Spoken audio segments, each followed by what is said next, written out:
We're in May, and May is not about performance. It's not about pushing. It's not about trying to get it all together. This month is about wounds. The ones you don't talk about anymore, the ones you've learned to function around, the ones you've told yourself, I'm over that. Let's begin. If something still triggers you, it's not over. And I don't mean that in a dramatic way. I mean that in a truthful way. Because a lot of us have learned how to function without actually healing. We've learned how to show up, how to work, how to serve, how to pray, how to smile. But then something small happens, a tone, a comment, a look, a delay, a moment being overlooked, and your body reacts. Not a little reaction, a full reaction. Your chest tightens, your thoughts speed up, your emotions rise faster than the moment requires. And afterward, you sit there and you think, why did that affect me like that? Let's slow down. Because triggers are not random. They are reminders, not of what is happening, but of what has not been processed. And some of you have been calling that sensitivity or overthinking or I'm just emotional. No, that's unprocessed pain finding a doorway.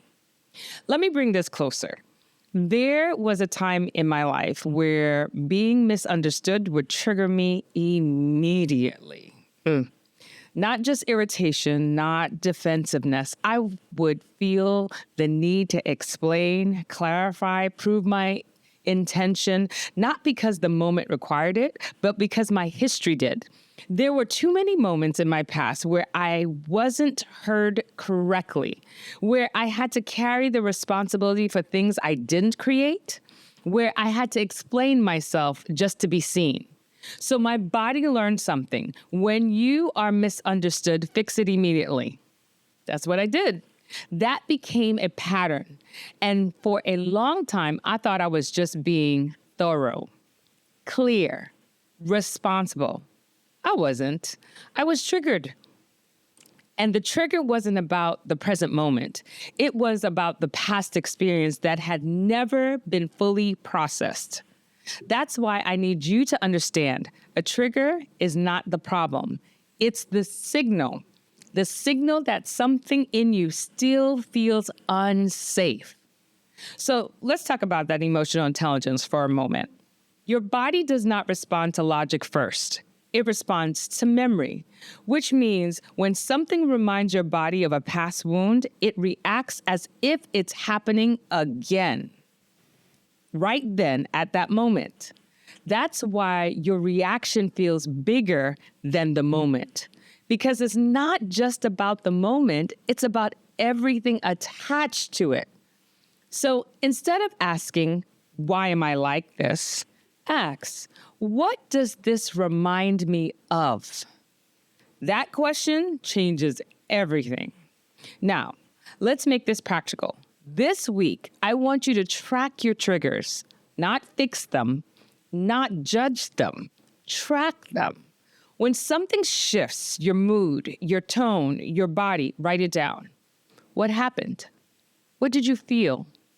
What did your body do? What did you want to do? And then ask the deeper question. When have I felt this before? Then I want you to stay right there. Because healing does not happen by ignoring triggers. It happens by understanding them. Let me say this clearly. You are not overreacting. You are reacting to something deeper than that moment.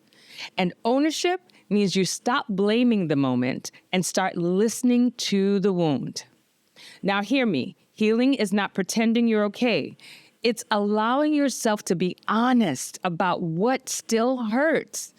That's not to make you weak.